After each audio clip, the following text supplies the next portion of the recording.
Raider! Oakland, LA, Oakland, Vegas, Raider Nation, wherever, forever! You got your old Uncle Mosh and Raiders Fan Radio from Murph's Fan Cave, taking a lighter journey into the dark side. Sit back, put your feet up, pop a top, and enjoy the ride. Here we go! Look left, look right, Koleknikov, a leaking pass, touchdown! We miss you, we love you, and we'll see you in the Hall of Fame.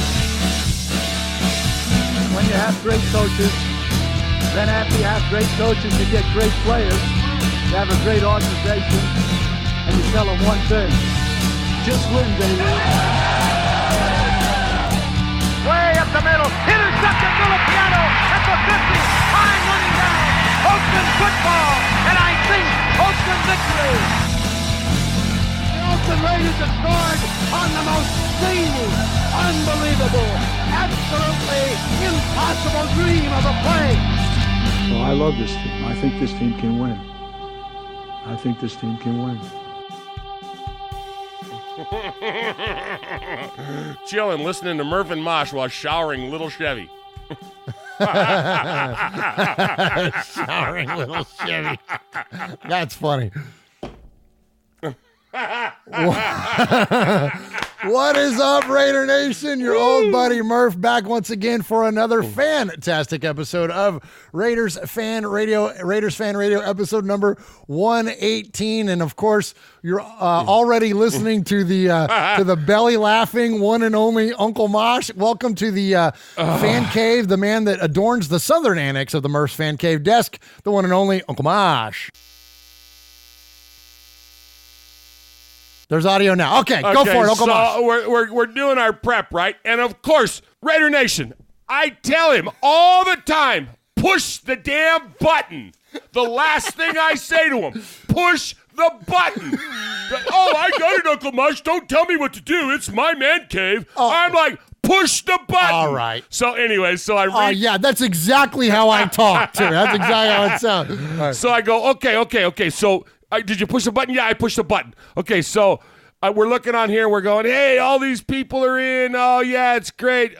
Ron's here. Adam's here. Chris Potts is here. Chevy Raider's here. Chevy Raider chimes in and he says, oh, man, Murph, you decided to go live while I'm in the shower, LOL, right? And we laughed about that. We kidded. A couple more minutes go by, and Chevy chimes in. He says, yeah, I'm just chilling, listening to Murph and Mosh while showering little Chevy. That's pretty funny. So we could have a whole discussion on the logistics of how Chevy Raider got his phone in the shower, Mosh. Yeah, I used to have one of those. I had a flip phone. Man, I wish I had my flip phone. Oh, I remember that one. I love that one. I remember we were at like a Thanksgiving or something. And you were like, oh, Mosh, you get a new phone. And you're like, yeah, it's really cool. It's waterproof. And we're like, really? It's waterproof? And you went, yeah, look. And you went, boom, and like dunked it into like your drink. Yeah, I'm like, call me. That was pretty cool. So, hey, so real quick. So in the chat there, a bunch of you have already joined us, and thank you for joining us here on Raiders Fan Radio for episode number 118. So, if you ever want to listen to us live, you can check us out on YouTube. That's youtube.com/Murph's Fan Cave, MURFS Fan Cave. And so when you watch us live, you can participate in the show, which is awesome. It's one of our favorite things about the show is the Raiders fan community. And there's a lot of you already in there that are joining us. I can't scroll up, but Q-Dog is in there, of course. Sean Grogan, DT the Sun, Coach Randy Hansen. What's up, Coach? Raider Critique. Running Bear is in there. Ron the Wrench is in there. Chris Rubio, Chris Potts, Raider Trav, Raider Critique, Pirate 1975, Adam Hill, Herman Munster, a whole bunch in there. And also our buddy, Just Win Johnny. And Mosh, I'm pointing out Just Win Johnny, right. particularly, not only because he's a super talented guy, does a lot of cool graphics, but he's got a cool new starter graphic coming up. And so he said, I know, Murph, you rock starter stuff. And so I talked about this thing a few weeks ago, and I never showed it on the show, so I'm wearing it now. So you can see there, for those of you that are on the YouTube there's the starter logo, and this is my old school starter jacket. I love that. I keep waiting for two things to happen. Okay. Me to lose 80 pounds and you to leave that laying around. So this thing's cool. It's way too hot here in the fan cave for me to wear it for the show, but I'll show you the back of it here too. So it's really cool. So then, and it's got of course the Raiders logo there. Yeah, nice. Which is so cool. And it's got the holster zipper on the side. Sure, and everybody remembers starter jackets were all the rage, man. Oh, for absolutely. years and years and years. Yeah, so it was really cool. So I told the story about how my brother found this at my dad's place and sent it to me, and it was awesome. It's awesome. So appreciate Alan, my little brother, for doing that, and so appreciate all of you joining us, and thank you, Just Win Johnny, for joining us and bringing up the starter stuff there, my friend. All right, so as I mentioned, you could join us on YouTube every week, live here in the Fan Cave, where we do this thing called Raiders Fan Radio, and so this week we're doing episode number 118, and we got not a ton to get to. There's not a ton of news out there, but we do have a few fun stories to get to you, of course. If you want to listen to us on the audio podcast, you can always listen to us on any of your favorite podcast services like Stitcher, Google Play, Apple Podcasts, anywhere that you get your audio podcasts. And if you're an Android user, you can download the the Murph's Fan Cave app and get not only this show, Raiders Fan Radio, but you can get all three of the shows on our network, which is this one. It is Mondays with Mikey and Murph when that one's going, and then the Fan Club Blitz with Splatterhead, Tom, and Fitz. And Uncle Mosh has got some contact information for you, and so we'll have him play that, and then we'll jump into number 118.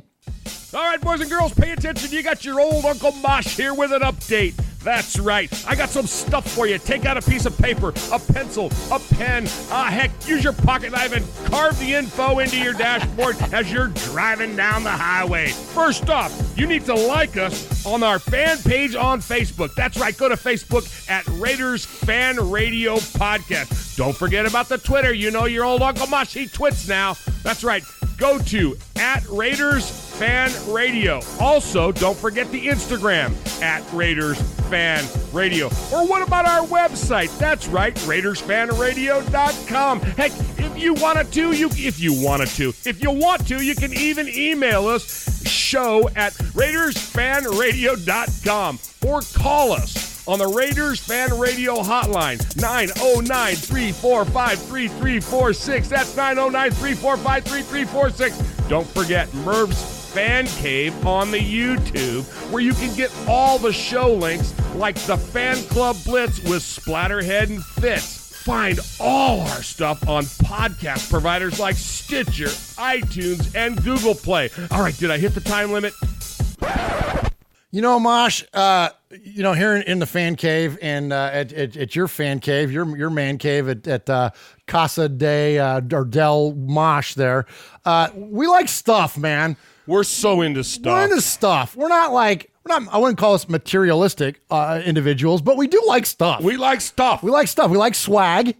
Swag is the best. You gotta have your swag. So there's a couple of ways that we want to kind of hip our listeners to get some new swag.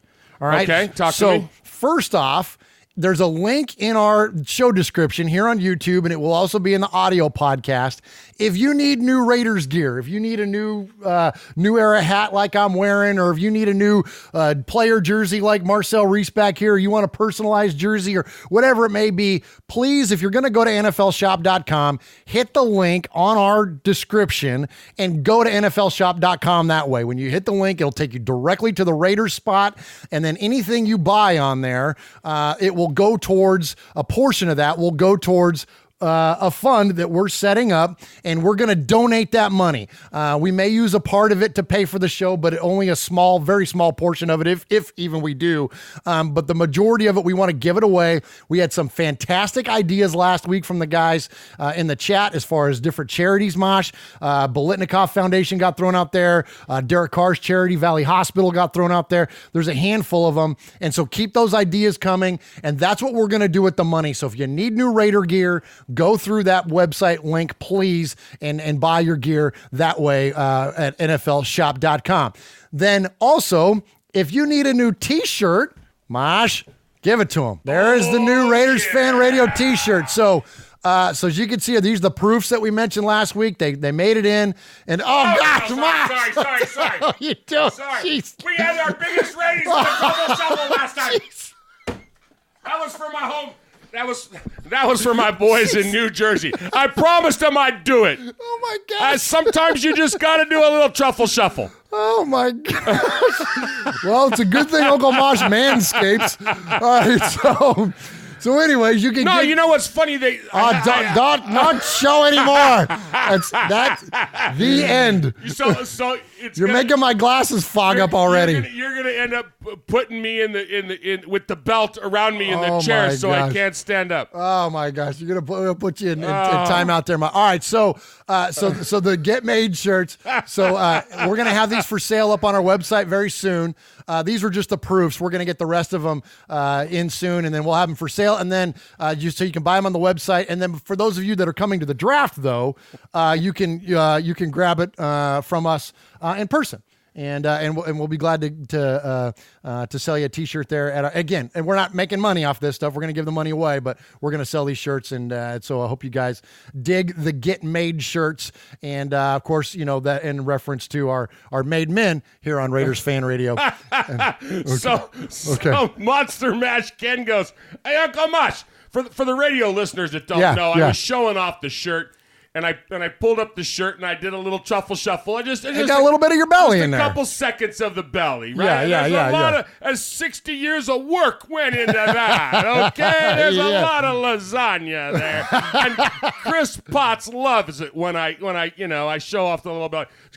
Monster Mash goes, "Oh my goodness, you ought to get a tat on that belly saying welcome to the jungle." Oh my God. I'd have to play the theme song every perfect. time. Perfect. Every time I truffle shuffle. So speaking of that, I got to show you a funny picture. For those of you that are listening audio-wise, you're not going to be able to see the picture. I'll describe it for you, though. So Potts sent me this picture because he got Uncle Mosh to do the truffle shuffle last week. Right. Now this is back-to-back weeks. I'm kind of afraid of what week 3 is going to look like. But back-to-back weeks, Chris Potts has gotten Uncle Mosh to do the truffle shuffle. And so he sent me this picture, and what it is he took a crop of Uncle Mosh's face, and then he put it on Chunk's body. It's hilarious. So I told Potts that I would share this with you, Mosh, on the show this week. Nice, thanks, Chris. So there's your picture. We might get a T-shirt made just like that for him. Yeah. And have it just say "Get Potts." Nice. Yeah. Chris goes, "We have lasagna at our tailgates, Uncle Mosh." You won't if you invite Uncle Mosh. You better double up on that order. Oh, man. All right. So anyway, appreciate you all supporting the show in the way that you do. And again, if you need swag, hit us up for a T-shirt. And then if you're gonna buy online, hit up our link hit up our link that will take you to NFLshop.com. All right, Uncle Mosh. Let's see, you already played our contact info.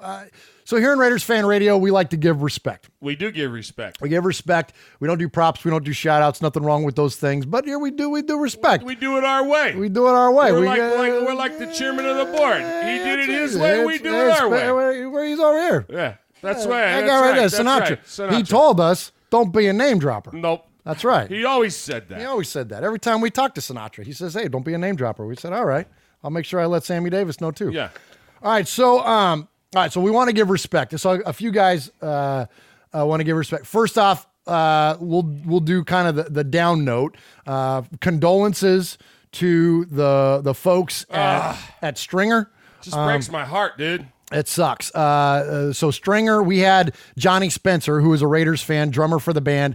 We had him on Raiders Fan Radio a few months ago. Great guy. Had a lot of fun talking to him and got familiar with their music and with their whole vibe and everything. And great group of guys, fun guys. And sadly, Mark Fletcher, the lead singer of Stringer, passed away this week. And so we want to send up our condolences and rest in peace to him. And we didn't know Mark, but we know Johnny, obviously. And so sad news there.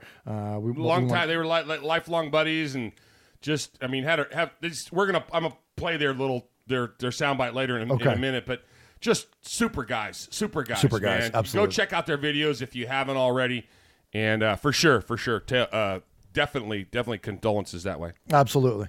Okay, so on a lighter note, to give respect, Mosh, right behind Mosh. Also, this is going to be the behind the Mosh hour. So there's a flag up there, an NWO red and black flag. So Uncle Mosh and I, going back, were huge fans of that era of wrestling. For those of you who don't know, that's a professional wrestling reference. That's to a group, the New World Order, that was part of WCW and then eventually WWF and E as they merged. So anyway, we're big wrestling fans. Uncle Mosh, not only are we big fans, but Uncle Mosh has done joint promotions with nationally known guys that aren't around wrestling actively anymore. Dirty Dutch Mantel. Yeah, guys that Kane came to my classroom and absolutely before he was a big name. Before he was Kane, right? Yeah, it was 1996, 97, something like that. And came and spoke to my kids. It was awesome. It was awesome. It was super cool. Brian Christopher. I mean, there was a ton of them that were there. And then about 4 years ago, you and I ran into some of the guys at that event that we went to. That was amazing. Yeah, and they remembered us. Yeah, and it was like, wow. And we met X-Pac, and we met a whole bunch of guys. Yeah, that was really cool. So we're big fans of this stuff, and like I said, and Uncle Mosh especially, he's the one that really got me into it. I was into it a little bit, but he really got me into it a lot. And that era is kind of like our favorite era. Like back then, like the late 90s, early 2000s era of wrestling is our favorite. And so anyway, Uncle Mosh and I used to do these joint promotions at this bar that I worked at, and we would have people come in dressed in sumo suits and wrestle each other. Uncle Mosh also, in terms of that's not real wrestling, but not choreographed wrestling, but for real, like scholastic wrestling. Uncle Mosh was a very long time coach, and actually coached state champions and a very, very successful career as a coach. So Uncle Mosh, having that background, he used to bring his wrestling mats to this bar I worked at, and we would put down wrestling mats on the dance floor and dress people up in these big padded sumo suits and have them get all drunk and fight each other. It was oh my god, we had more fun. I don't know how we didn't get sued because we didn't have anything back then. That's true. So anyway, with all this wrestling background, our buddy Monster Mash Ken, the creator of Little Murph and good friend of the show, supporter of Raiders Fan Radio, has these. He follows.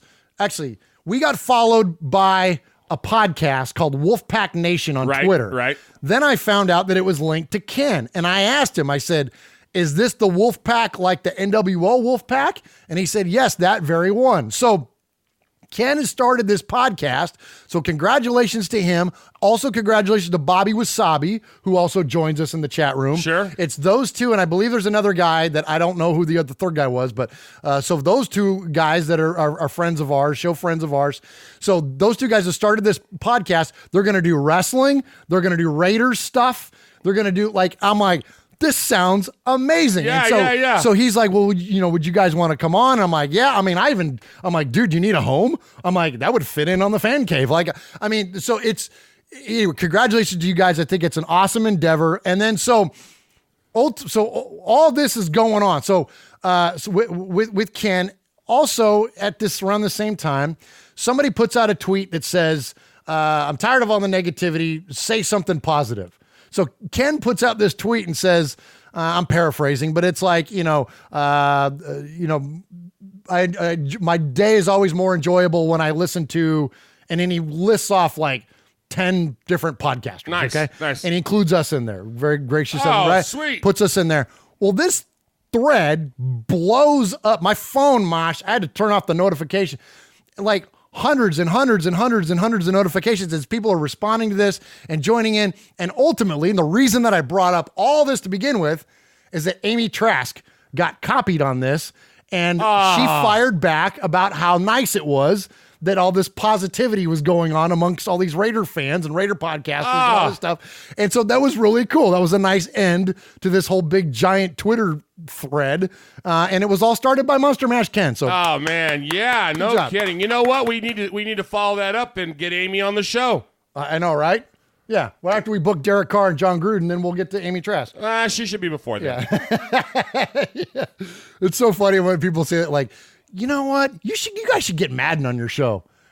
Yeah. Okay. I agree. Yeah. Yeah. Okay. That would be awesome. Yeah. You guys should get Mark Davis. Oh, sure. You got his number? Yeah. Hey, go ahead and tweet me or share his contacts with me. Yeah, okay? yeah. Send me that contact info. We'll get right on. All right. So I got two more for you.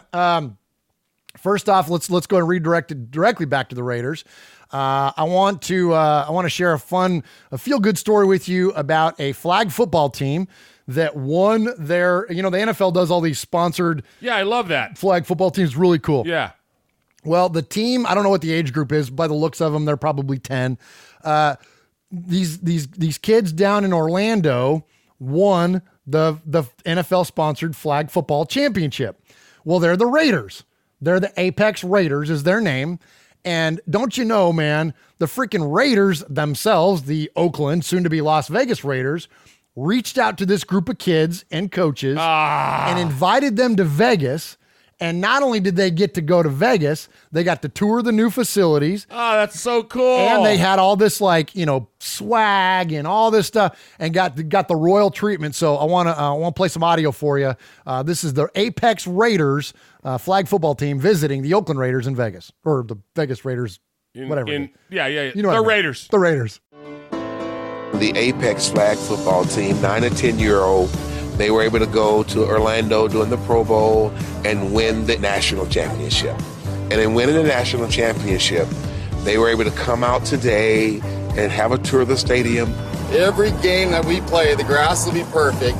That whole field tray will slide on wheels into the building.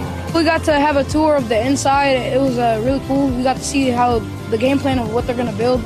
And we got to see this very nice stadium. And we got surprised that we're going to get Raider tickets to a game. You will be at a Raiders game this upcoming season. It means the world to them, seeing that they're the first team out here to do this. Got some Raider fans over there, so this is something they'll never forget. And doing and supporting, it just shows the love, and that's what the Raiders is about. 1, 2, 3, Raiders! All right, good stuff there from the Raiders, man. I love it. So cool. Absolutely. Those are my favorite kinds of stories, man, when they do that, the stuff with whether it's veteran players or group of kids like this, anything community outreach, anytime they reach out to people and then bring them into the fold, man, that's one of the things the Raiders do, and they do it unlike anybody else. So pretty cool there. Much respect to the Raiders, and congratulations to the Apex Raiders for winning their championship. That's one more championship than the big Raiders won recently. So definitely congratulations to them. All right, one more for you. As far as respect goes, Mosh, before we get into episode 118 and the significance of 118, for those of you that remember our buddy David Northrup, David is a professional touring drummer that's a friend of ours. He's actually a neighbor of mine now, and he's been a good friend for like 8 years now. And he joined us here. He's a Steelers fan, so we had him in for Steelers Week here in the fan cave and talked to him about that. But David is, he's pretty well known around town in Music City, and he's played with, some pretty big names, people from like Travis Tritt and Boz Scaggs and Winona and like you name. I mean, his resume is longer than I can give you off the top of my head. It's lengthy, and it's a lot of very recognizable folks. Anyway, so he knows a lot of very recognizable people. Well, there's a band, Mosh, called Tesla. I don't know if you ever heard of Tesla. Yeah. All right. So Tesla's been around since like the mid to late 80s, and they're still going strong, man. Well, they're from the Bay Area. They're actually, from Sacramento. Some of the guys are like from Hayward, but they're a Northern California group. Okay. So the lead singer, Jeff Keith of Tesla, is a Raiders fan. And I've known this for a while, and I've actually talked to David about it, and he's kind of reached out to the guys and let them know that we were interested in talking to Jeff maybe if there was an opportunity. Well, they've been so busy, and they've been touring, and they recorded a new album and whatever, so there wasn't really an opportunity yet for us to get an interview. I'm still hoping for that. But what David did, though, was that Tesla played at the world-famous Ryman Auditorium last night, and he invited me to go with him. And so I went with David No way. To the Ryman to go see Tesla. And we got to go backstage and hang out and so all these guys, okay. So I mentioned they're from Northern California. So they're famous in the Northern California rock scene, right? So do you remember a band named called Y&T? Absolutely. Okay. Remember they're East Bay band, right? Okay. Y&T. So so at the Ryman, we're in the second row of the balcony. It's David, me, and I'm sitting. So it's David, and then the guitar player for Y&T, me, and then the guy that engineered Tesla's 4th record. Wow. Yeah. So I'm like sitting there with like these industry, and I'm like, this is crazy, man. This is just absolutely. So it's like, and that guy, the guy from YNT, he's from Oakland actually. And so we talked a little bit about the Bay Area and whatnot, but it was just a really cool thing. It was a really nice thing for David to do. And so I know it's only loosely related Raider Nation, but I got to give our buddy David Northrup props. Everything's man. related Raider Nation wise. Well, we find a way to make it that way for sure. Yeah. Well, yeah. Yeah, so that was really cool. So major props to David, and thank you for inviting me into the fold, man. It's rock and roll, man. It's wild, man. It's cool. Like it wasn't like, craziness or nothing. These guys are older, you know what I mean? They're older than I am. Not as they're right in between us, you know what I mean? And, cool. and age wise, and so they're chilled out, but it's still just bananas backstage. There's just thousands, or not thousands, but there's like hundreds of people. It's just crazy. Anyways, all right. So let's get on to some Raiders stuff. So we are in episode number 118 of Raiders Fan Radio. And we always tie our show number back to something that is Raiders related, something significant in the team's history. Sometimes that could be a player, that could be a yardage total. Well, in this case, Mosh, tonight, it's a date. So 118 could also be 118 or 11-8. So we're going to go with 11-8, which is November 8th, back to 1963. So why in the heck would we bring up November 8th from 1963? Well, November 8th of 63, Mosh, who was the Raiders head coach? The one and only chairman of the board, Al Davis. That's right. Al Davis is your coach. And on that day, we played the Kansas City Chiefs and we whipped them. We beat them 22-7. And here's some fun facts about November 8th, 1963. So as I mentioned, your head coach is Al Davis. Your starting quarterback, any guesses there, chat room?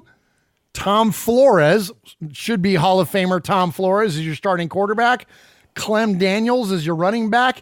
And Art Powell is your leading receiver in the game. Wow. So definitely cool. Not a lot. Those are some names that, we reflect a lot back on Raiders history, but we don't talk a lot about guys like Daniels and Powell and going back, and Ken Hurrock is on there. But defensively, we're looking at Fred Williamson, the Hammer. Yeah, right? man. Before he became a Chief, he became a Chief, but before he was a Chief, he was a Raider. So before he became an actor. Before he became an actor. Yeah. Absolutely. Hunter. Is that what he That was? was the name of his show. He was a cop. No, Hunter. that's Fred Dwyer. Oh, that's Fred Dwyer, yeah. Yeah, no. I'm old.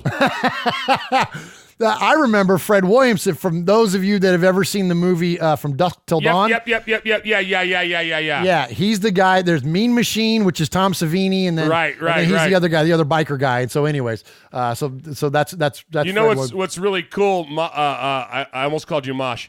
You know what's I'm getting everybody's names mixed up. Yeah. What's really cool? Go back and look at the logos from those days. Oh yeah, so That's here, really you got awesome. it there. You got it there. Yeah. Put it up on your camera. I just crumpled my there's sheet. the Cheats logo. We know but that's ours, not- right? But there's the important one right Yeah. there. That's so cool. That is so it cool. was the shield, and it was before the shield was all black, and it was like silver underneath, and it said the Oakland Raiders, and but it was cool. Absolutely. It was just, that old school logo is just. I like that old school really logo. I awesome. kind of almost, I don't want to say I like it better because it's just, it's the Raiders shield is so iconic. The new one. Yeah. This one, right? But it's cool, man. Like when I play Madden and stuff, a lot of times I'll take that old NFL, I'll put the old AFL logo on there. It's pretty cool. But all right, so Mosh, let's get to the news desk, huh? Where? Oh, sorry. Hey everybody, this is Johnny Spencer from the punk rock band Stringer, and you're listening to Raiders Fan Radio with Murph and Uncle Mosh. Go Raiders, baby.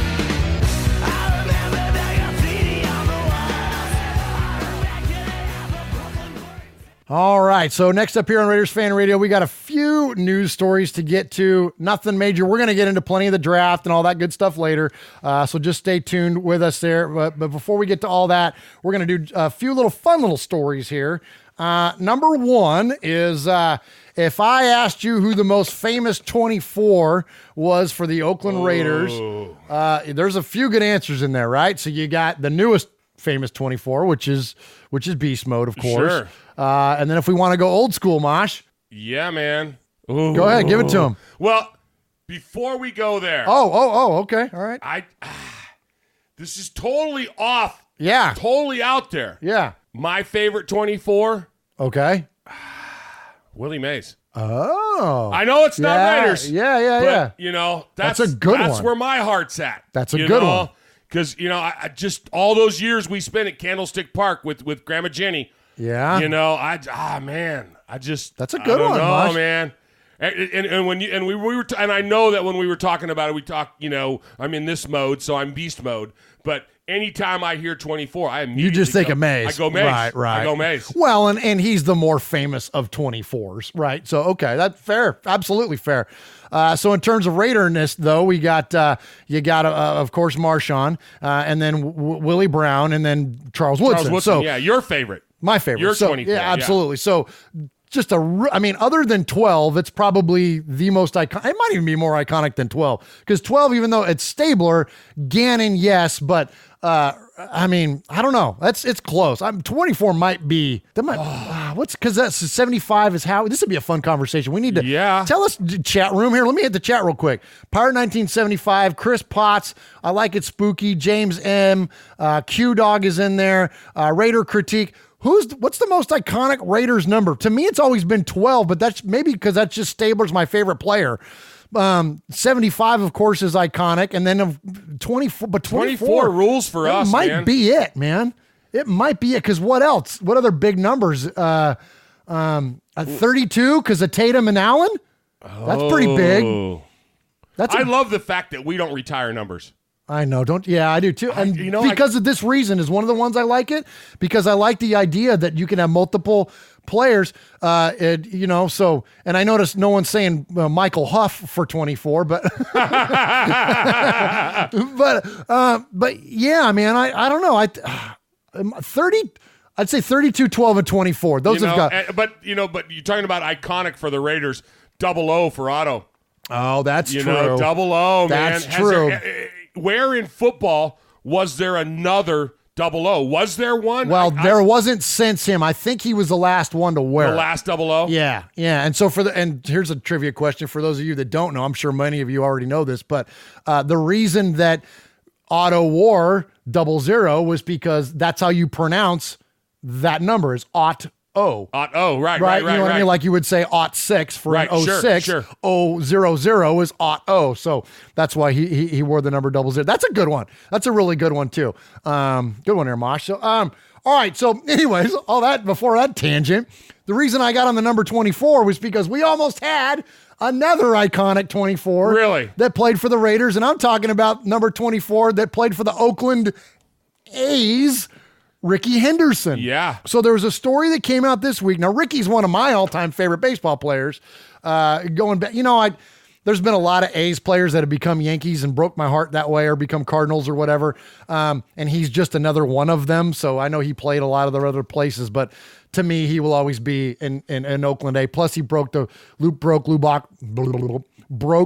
Brock's record when he was playing for the A's. He famously said, "Today I'm the greatest." Right. You know what I mean? All that stuff. So I love Ricky. I love Ricky's stories. Anyway, so Ricky said this week, and so this is I quote, "When Bo Jackson first came into the league, I went to Al Davis to go play football, and he was going to let me be a two-way player. Then the Oakland A's stepped in and said, 'No way, you're not going out there. That's not going to happen.'" So this isn't the first time the A's have kind of screwed up the Raiders a little bit, or recently it wasn't the first time they did. So back then, that to me would have been fascinating. He would have played running back, and Ricky was. I mean, he was the most You don't see explosiveness out of a baseball player very often. Not like that.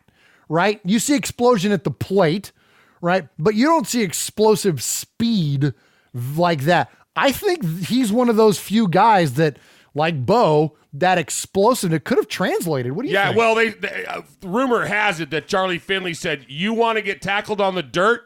Slide into second base with your cleats up high." Oh, really? Okay, I just made that up. Okay, but that was, you should have stuck with it. You had me hook, line, and But sinker. I wasn't sure that Finley was still in charge then or not. Oh, he wasn't, but No. that's a good- I tell my students all the time, half the crap I tell you I make up anyway. But no, seriously though, man, how incredible would that have been? That would have been really cool. That would have been really cool. So, and especially being there in the same city, like when Dion did it, so Dion was a Brave and a Falcon at the same time. So I guess it would have been definitely the equivalent of that. But I think Ricky would have definitely, he certainly had the athleticism. Oh, and the attitude. And the attitude. And the attitude. And the buddy. attitude. Yeah, he would have been Le'Veon Bell before Le'Veon. How cool would that have been if he'd have stayed with the Raiders and gotten traded to somewhere else? So he'd have still come back to Oakland. Still come back to Oakland. Oh, my gosh. Oh, that'd be cool. That would have been cool. That would definitely be cool. All right, so one more. So speaking of Oakland, one more for you. Oakland native C.J. Anderson this week had some really, really cool quotes in support of the Raiders. Excuse me. There was a lot of criticism thrown the Raiders' way when they let C.J. Anderson go. I think we had him for like 4 days or something like that. Sure. Because he went on to the Rams and played very, very well for the Rams during their stretch run headed into the Super Bowl and taking a lot of playing time from Todd Gurley. I don't think that story's ever fully come out on why CJ got so many carries over Todd Gurley. Everybody speculated over injuries and whatnot, but at the end of the day, CJ was the man, and he's an Oakland guy.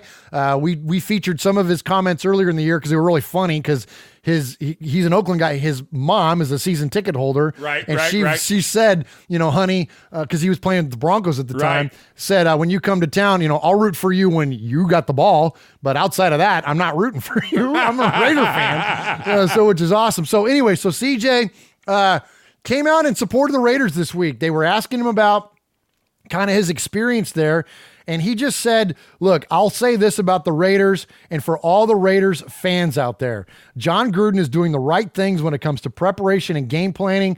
I grew up in the Bay, so I have some bias, but believe me in where it's going. I don't know what's going to happen in the draft and what's going to happen in free agency, but as far as how to prepare and how to get your team ready to play a football game, John Gruden is doing the right thing. That's crazy, man. That's awesome, man. It's so good. And the only reason I didn't play the audio is because it was from one of those stupid, hot take shows, which I can't stand. Yeah. So we're not gonna give them any additional. Not that they need us, but I don't want to celebrate them in any way. So I don't want to play the audio, but I want to celebrate CJ. That is a really cool thing for him to do. Man. He's not a Raider, but he's still a fan of the team, and so pretty cool that he came out. Well, and he's a fan of home cooked meals. So he's not, he's not about to go against mama. That's true. Absolutely. All right, Mosh. Okay, so we got one more news story for you. I don't know if you noticed, but the Oakland Raiders, Mosh, are officially homeless. Did you notice that? Have you seen that in the news at all? Yeah, but most of what I see in the news pertaining to the Raiders, I go, swipe left.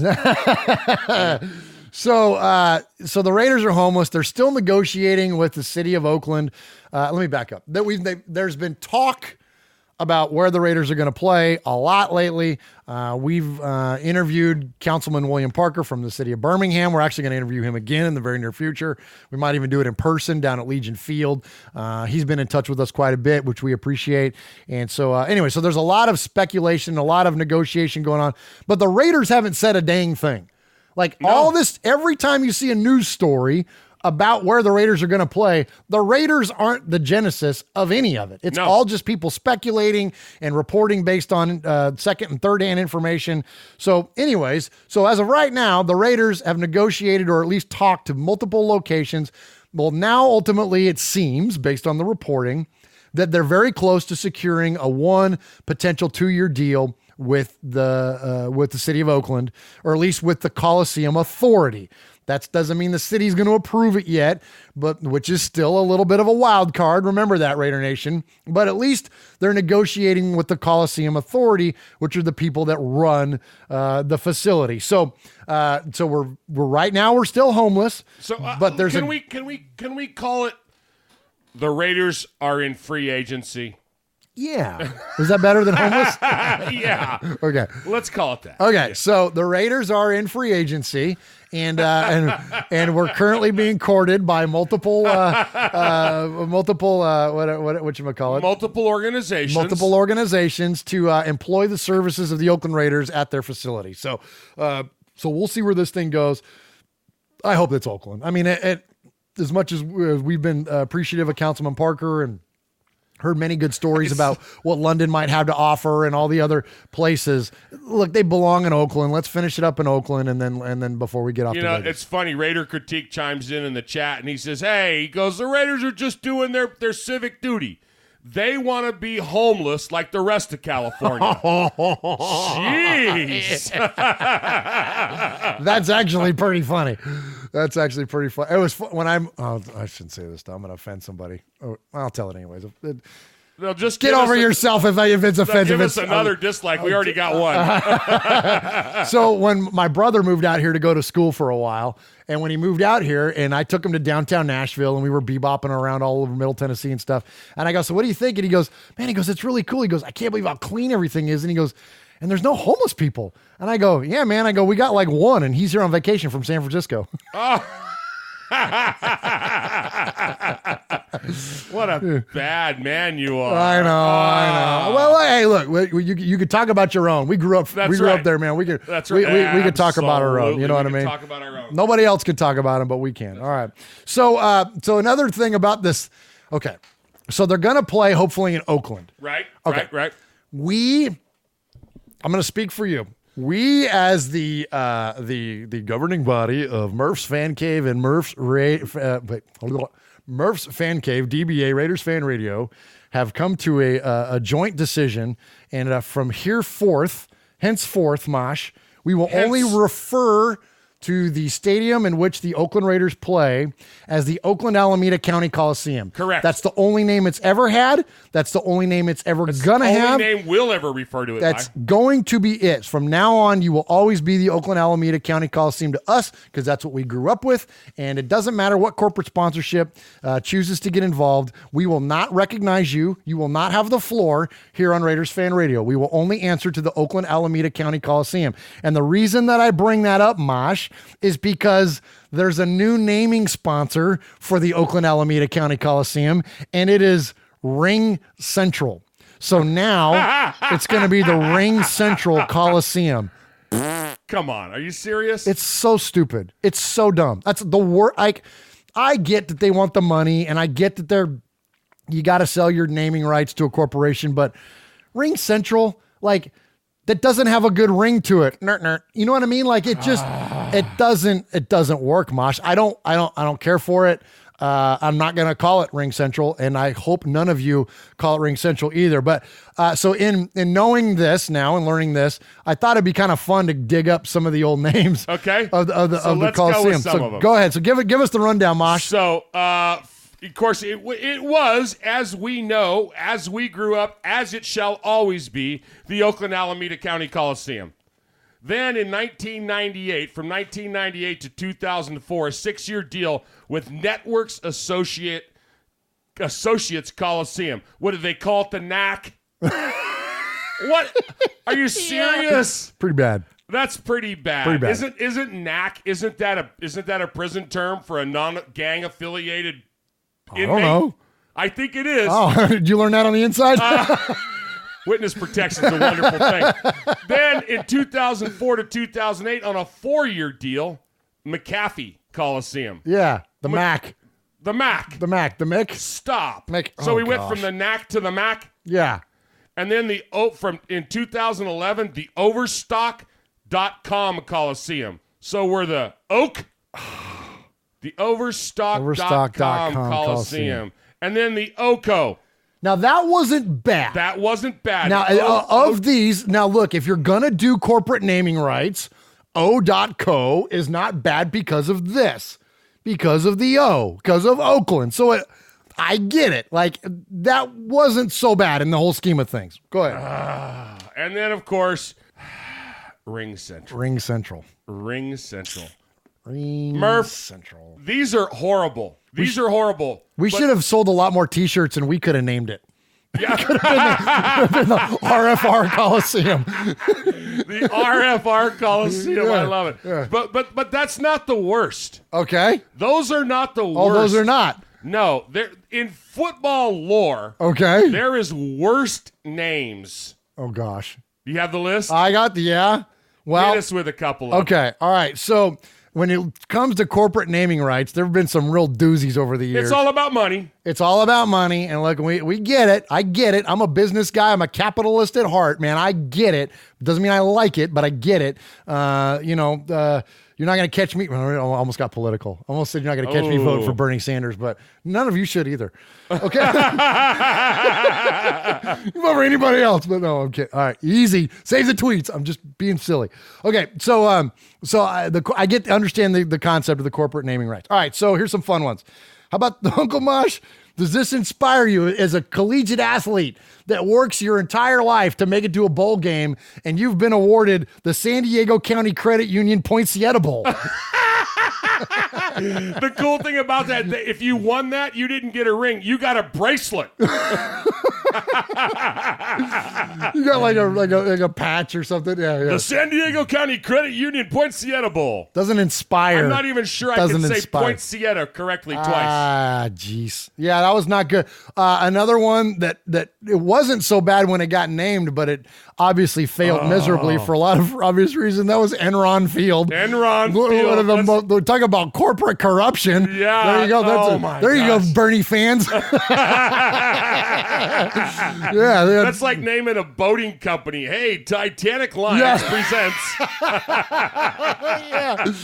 There you go. That was a good How one. about this one? Okay, this is your favorite. This is my favorite. The Bad Boy Mowers Gasparilla Bowl. What the hell is a Gasparilla? I don't know. I know what a Bad Boy mower is. Those big zero-turn mowers. Those are great. I love them. Yeah, but I don't. What's a Gasparilla? If somebody in the chat knows what a Gasparilla is, please let us know. I don't even. Can you say that? I guess Gasparilla. It's Gasparilla. I know what sarsaparilla right, is. And I know what a gorilla is. And I know what gas is. Yeah. But Gasparilla? Gasparilla. Oh, that's bad. All right, so we got two more for. Let me give the next one, then you give the very last one. Okay, so the next one we love pop culture around here. You guys know that. So one of my favorite corporate sponsors, and I tried to get Uncle Mosh and I coached a whole bunch of little league teams for many, many years. I tried to get our team sponsored by this company just because of the movie reference. Oh yeah, and that's Chico's bail bonds. I so bad wanted our kids to have Chico's bail bonds because and then the best is that the best is on their logo. It's got a picture of a bell and it says "Let Freedom Ring."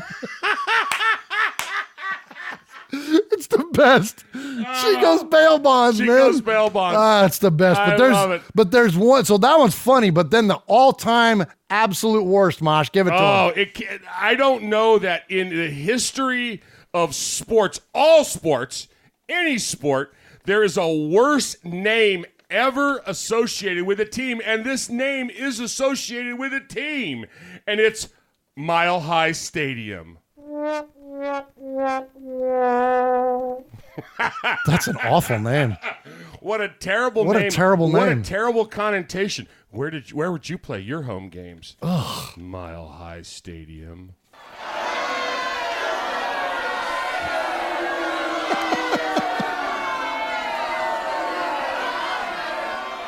There's a legacy of hatred for that place in our family now because we're such big Raider fans. So Uncle Mosh's big brother, my Uncle Bruz, back in I'm guessing 81-ish maybe. Yeah, I just got out of the Air Force, so yeah, it was 81, 81, somewhere around there, early 80s maybe. There's a phenomenal picture of him standing out in front of Mile High. It's iconic, dude. Giving him the big old finger, man, and I'll share it with you. I've shared it's on our Instagram. If you guys follow us on Instagram, look for Raiders Fan Radio on Instagram, and it's our Uncle Bruz, man. It's and that was before like doing that was cool. Right, like right. Uncle Bruz invented that. It's such a fantastic picture, man. It's so we got no love for old Mile High. Yeah, that place. Yeah. All right, Uncle Mosh, let's get into some. Here's a fun topic for you. Okay, hit me with something fun. All right, here's something fun. All right, so in putting together the actually no, we got one more. I got the Gil Branson tweet. Oh no, we did that already. You did that. We did that. Never mind. Okay, so we put together a list of some of our draft prospects and free agent targets for the Raiders, and I wanted to cover one of each on each episode leading up to the draft. So last week we covered Quinnen Williams and Landon Collins. And this week we're going to cover Greedy Williams out of LSU and Frank Clark out of Seattle. So here's where I kind of went off the rails a little bit, and here's where we're going to have some fun before we get to that. So last week was Alabama, and this week LSU. Were two of the schools featured. So I started thinking about this Greedy Williams, and he's a corner, and LSU, man, there's a lot of good defensive backs that come out of LSU. And I thought, man, they're kind of known for that, And then I started thinking about other schools and what they're known for. And, so of course, you think about Miami and you think about running backs, you think about Penn State and you think about linebackers, right? You think about, like, there's schools that are known for, well, the California schools are known for their quarterbacks, but there's another school that's known for their quarterbacks. And here's where it gets Raider related. Is Alabama. So I said all that because it's going to set this up, and I'm going to give you guys some fun trivia here. But before I do that, I got to make it official, Mosh. We haven't done this in a while. Murph's Black Hole of the Internet. A journey that begins where everything ends. Make it official there. Black hole the internet. So I started thinking about an old trivia question, Mosh. One of my all-time favorite trivia questions, and it's got a Raider theme through it, was at the time there were 4 schools, okay? There used to be 3, and then it went to 4.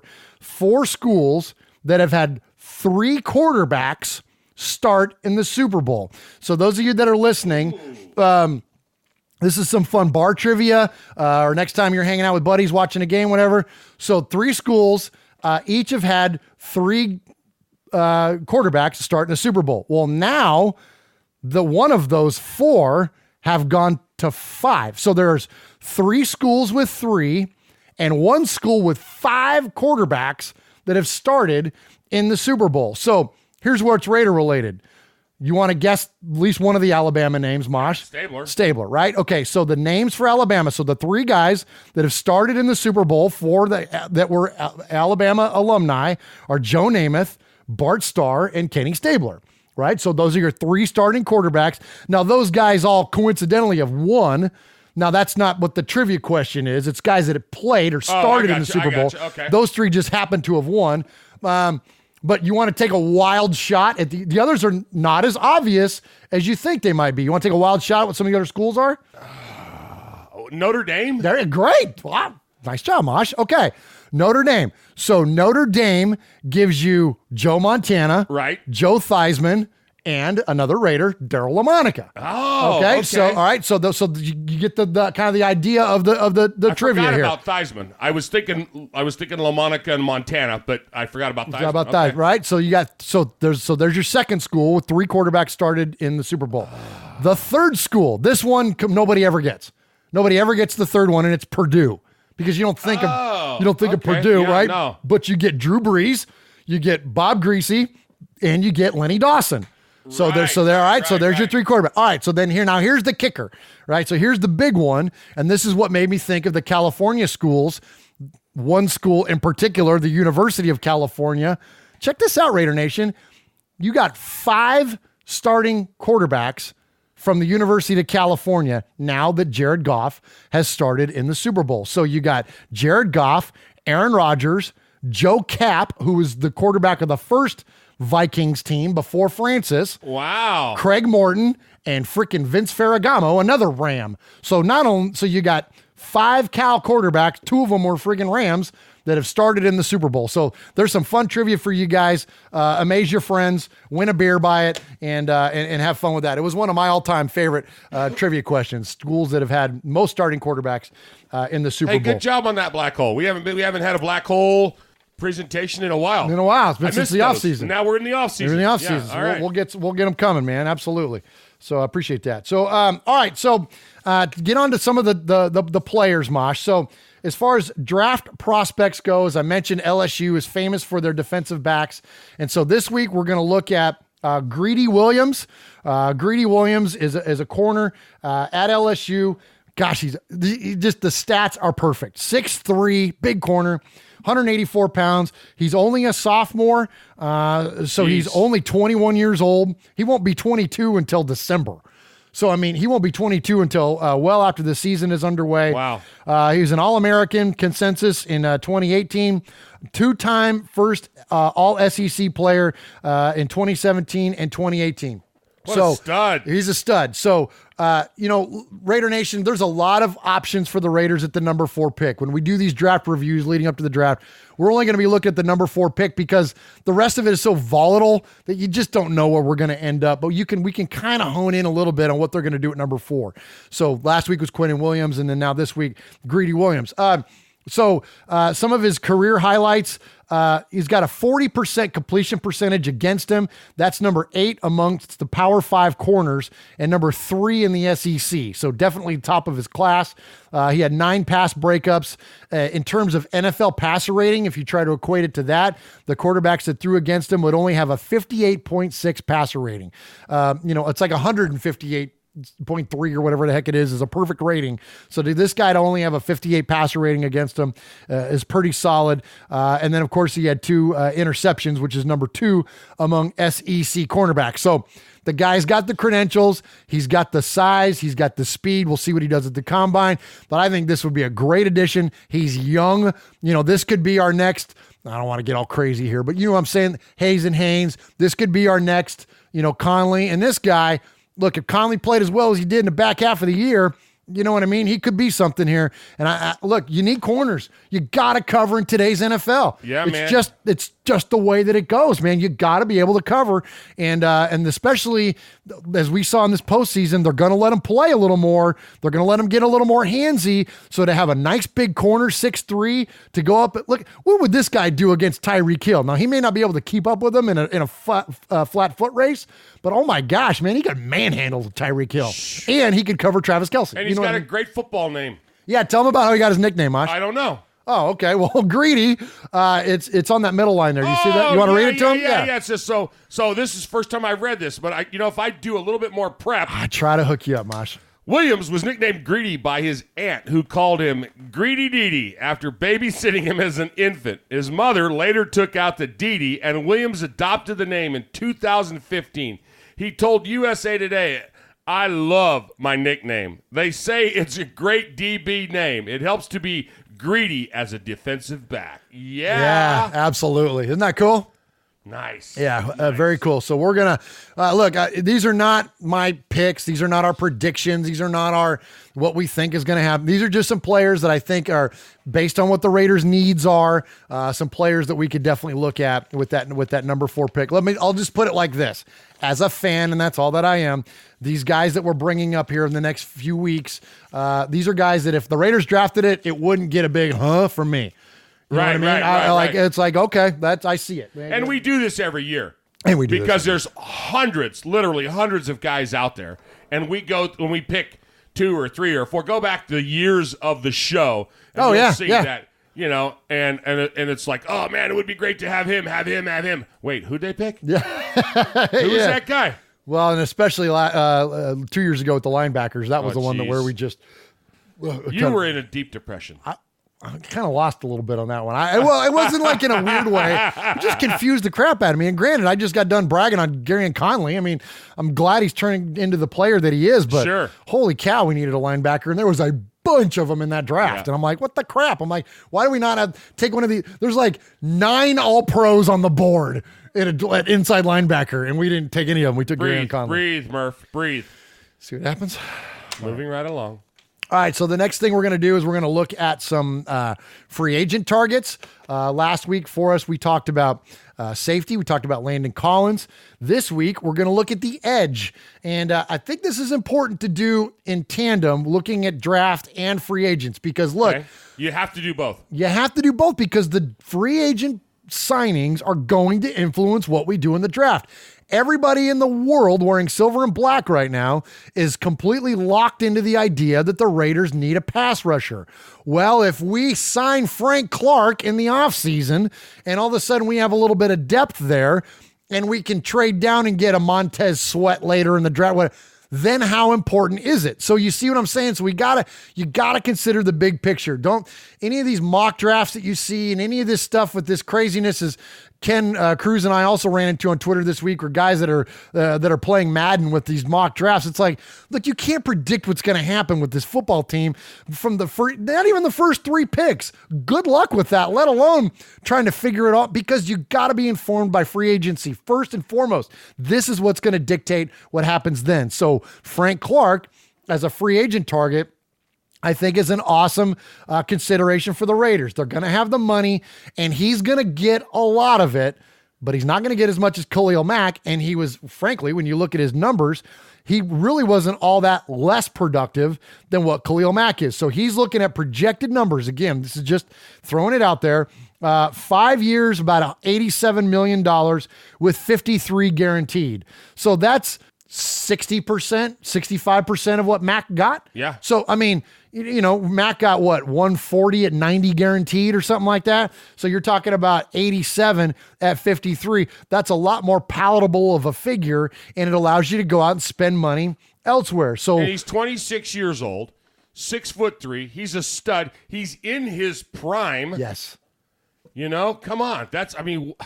Geez, nice choice. Absolutely. He's a young guy. So we look at his his tackles, Mosh. He's got let's see where we got, we're looking for combined numbers there. Okay. So he had 16 tackles in 2015, his rookie year, then went up to 47, then 32. And then last year had 41 tackles to go along with 13 sacks. So in 4 years, he's got 136 tackles. 92 of those were solo tackles. Oh. Last year was his biggest year for they had 33 solo tackles last year. That's what a awesome. stud. What a stud. And when you look at his production, now look, the Seahawks are known for their defense, but frankly, they haven't had much of a pass rush, really the past year or say 2. So when we look at Seattle's pass rush, though, they recorded pressure 31% of the time for opponents' dropbacks. Okay, so consider that. So a third of the time that the opposing quarterback is dropping back, they're getting pressure. Well, that's only good for 23rd in the NFL. All right, well, of that number, so you got a collective 31%, 24% of it came from Frank Clark. Yeah, so a fourth of it. A fourth of it came from him, from one guy. Wow. So when you talk about the production that this guy had, he about single-handedly determined the outcome of the Seahawks pass rush. Now, do you think that's a guy the Raiders could use, Raider Nation? Ooh. Heck, I mean, Come on. Yes, that's exactly what we need. And look, and you're talking about a price tag much lower than that player that shall not be named. And you could trade down and then pull somebody else and actually have what we call depth, which is how teams win. Because then you got guys like Arden Key and you got Frank Clark and then you got the young rookie, whoever you draft. Like then the piece starts to come together for the pass rush and for the depth, and not all your money is tied up into one player. So, anyways, I think Frank Clark is definitely a candidate and could be a very, very welcome addition to our Oakland Raiders. Here is the latest draft. There's a draft. Today's our draft. Watch out for drafts. This is the NFL draft. The first draft. Look, I'm into a draft. Let's go and pro in the draft. You're going to the draft? Surefire first round draft pick. Draft looks solid. Good luck with the draft. They drafted me. Apparently you were drafted. I drafted you. I got drafted. Another successful draft. Yeah. Shallow draft. Draft picks. It's my third draft. You only get drafted once. Well, it's draft day. Let's talk about the draft. This is going to be the worst draft yet. It's our draft. You draft me in the first round. #1 draft choice, signed a big contract. Excellent draft. Nashville Day. Nashville Day. Nashville Day. Here's your favorite, Mosh. Yeah. Uncle Mosh loves that soundbite. That is so fun. That is such a fun sound. That's a fun one. That's a fun one. Okay, so in terms of the draft, for those of you that don't know, and I don't know how you don't if you're listening to us with any kind of regularity, the 2019 NFL Draft is in Nashville, Tennessee, and since Uncle Mark, I just used your old name. I haven't done that yet on the show. Ever. That's the first time I've ever done that on the show. All right, I'm sorry. How about you never call me Josh? So Uncle Mosh and I relocated to Middle Tennessee from the Bay Area a number of years ago now, and my memories of Bay Area are about in black and white anymore, buddy. It's been a long time since you lived there. Since you went to the military. 77. Wow. I left in October of 77. That's crazy. Yeah. And I was almost on the nose 20 years later. Wow. Because I left. Oh, actually, a little bit before that. A little bit before that was when I left. Isn't that crazy? Yeah, it is. It is crazy. Woo. It is crazy. A long time, but it's amazing all this stuff, this sports stuff. I've lived almost half my life here in the South. I know, huh? That's crazy. Jeez. That's crazy. Okay, so we just went in the way back. Yeah, I know, huh? We're like drifting off. Yeah. Oh, Bobby Wasabi picked right up on it. What's that? Uncle Mark. One of these days, I'm going to tell the most famous Uncle Mark story.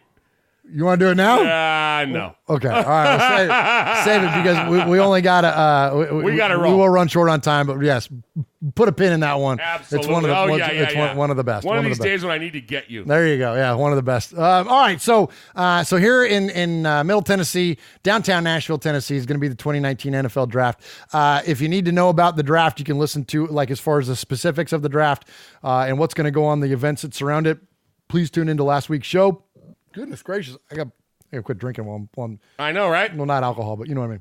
My LaCroix, my freaking hipster water. I hate that stuff. My hipster water. You don't like it? No, it's stupid. Why is it stupid? Because it doesn't have vodka in it? So this is my take on LaCroix water. All right. You won't tell the Uncle Mark story, but you'll tell a LaCroix water story. You'll scream at me about my water, my flavorless freaking hipster water. So I got, so I drink, I got water in here, and I get that Mio, right? Yeah, you squirt it in there. You squeeze it in there. Yeah. Don't do it right in your mouth. No. It dyes your tongue. Because then somebody will make you laugh and you snot it out. And orange boogers for weeks. But that's not what I'm here to tell you about. I got a theory on LaCroix water. I say that somebody had an empty thing of Mio. Okay. And they could get one drop out of Mio into a can of sparkling water. Yeah. And they get one drop, not enough to do anything. It doesn't make your teeth orange. It doesn't do anything. It gives you a slight little taste. And they go, oh, that's just a little tiny bit. That's like the French. Their food's a little tiny bit. Let's call it LaCroix. Your water sucks. Jeez, Mosh. Killing me. It's not real water. It's sparkling water. And it's got okay, Murph. And it's got sparkles. Look at, and it's got berries in it. Oh my God. Call Alan. See if he needs a roommate. For those of you that don't know, that's my other nephew who lives in the Bay Area, who's a 49er fan. Yeah. All right. So my pansy water aside. How we got there from the draft, I don't know. All right, let's get back into the draft. So, if you need to know about the events surrounding the draft, check out last week. But we do want to definitely tag on our meetup. So there are a handful of people already that have registered. Go to our Facebook page. It is at Raiders Fan Radio Podcast. Just go to Facebook, type in Raiders Fan Radio. You'll find our show page, and then there's an event on there for our listener meetup. There are 18 so far, Mosh, so we're not going to be by ourselves. We're not going to be looking at each other. But what we're going to do is we're going to do a live stream on the Saturday of the draft. It's going to be over lunch. So come hang out with us, have some food. The name of the place is the Bavarian Beer House, and it's a new place, but it's built like an old school, big, giant German Hofbrauhaus. The Hofbrauhaus in Munich, which I've been to before, and it's an amazing mock-up. It's so cool. It's absolutely. Got, the community tables and the Oompa bands and the big frosty mugs of beer. And, the first time I ever went there, the girl, Helga, who was 6'4". First of all, the coolest thing ever about landing in Germany was it was an 11-hour flight. We come in, we're exhausted. I've got my wife who taught German for all those years, and 16 kids, and we land in Frankfurt, and all of a sudden, the first thing we see is this blonde, buxom German female Polizei, and she's carrying an MP5. Oh my gosh! gosh! I'm like, oh, I'm not in Germany. I'm in heaven. This 6'5" buxom blonde with a machine pistol, and I'm like, oh yeah. So anyway, they bring us our beers, right?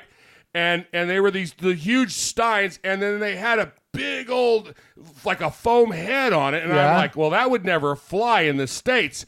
And I'm like looking at it, and I didn't know a lot about German, and the guy sitting next to me goes, what is broken English? What are you looking at? And I go, well, there's so much foam on it. And he goes, we do that on purpose here. And I go, why? And he goes, because if the more foam you have, and how many years we've been drinking beer, right? Yeah. He goes, the all more foam you have on it, it gets the bubbles out so you can consume more. You're like, you just became my best friend. I'm like, you Germans know everything.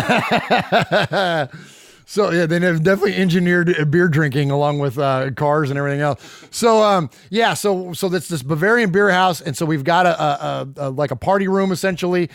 We can take plenty of people. We can fit well over 100 people in there. And so if you're coming to the draft, please join us. Please make Raiders Fan Radio Listener Meetup a part of it, of your draft experience. And the place that we're doing at, this beer house is at the Opry Mills Mall, which is this big, giant mall that's got tons of stuff, tons of shops and restaurants and movie theaters and a Bass Pro Shop and all kinds of stuff for the family to do. So if your wife doesn't want to sit around and look at us two knuckleheads talk about the Raiders for an hour and a half, come and hang out with us and let the family go and do family stuff, or please stay and be part of it. It is a family-friendly environment, and the more the merrier. So we hope to see you there. We hope to see you in Nashville, and we hope to get in touch and meet a lot of you face to face, which is what we kindly refer to as the Sea of Fans, Mosh. There he is, fading, looking. He's under the gun. He's tied, he throws. It is.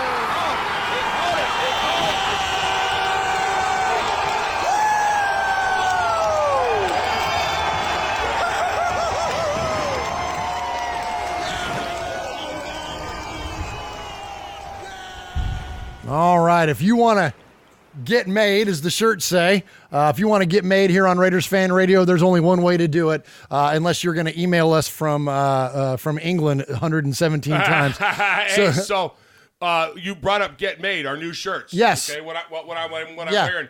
So a couple of the guys, the regulars, our crew, said, hey, what about those of us that are made?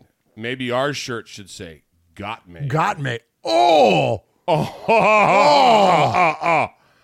Might have to be the real deal. And it's a select few that can order those. That's pretty awesome. And there's a few guys that I was going to send stuff to anyways, just as a show of thanks for all the things that they've done to support our show. Done. That's fantastic. I wish, once again, I can't take credit for that. I wish I could. Well, because the chat is our brain trust. Well, like and they're way smarter know. than we are. Yeah. They know. Absolutely. So anyway, so if you want to get made here on Raiders Fan Radio, call the Raiders Fan Radio hotline 3 times. That is 909-345-3346. Leave us a message. Get your message played 3 times here on the air, and you become a made man. And there is a made man of the made men. We call him the Capo, and he is Aaron, the Q-Dog Raider, and he always kicks off our Sea of Fans mailbag, I think. Greetings. Aaron, your Q-Dog Raider coming to you from the east side. Murph, Sonny, Mosh, Little Murph. The Raiders are relying on several young players to grow up quickly and take on leadership roles, and Arden Key is, he's taking the initiative to become that guy. Specifically, let's talk about Key and his current recruiting campaign. On Monday, he began recruitment of several players via the Twitter sphere by reaching out to safety Tyrann Mathieu, safety Landon Collins, who we talked about last week, edge rusher Jadeveon Clowney, linebacker Quan Alexander, and defensive end Brandon Graham. I mean, excellent. I mean, super leadership. But I have a question. You mean to tell me C.J. Mosley doesn't have a Twitter handle? Come on, 99, get this Respect together. But anyway, the Oakland Raiders are inevitably going to be leaving NorCal in order to go to, Sin City. But according to Phil Mattier of the San Francisco Chronicle, the Raiders are closing in on a deal to play once again in Oakland Alameda Coliseum for the 2019 season.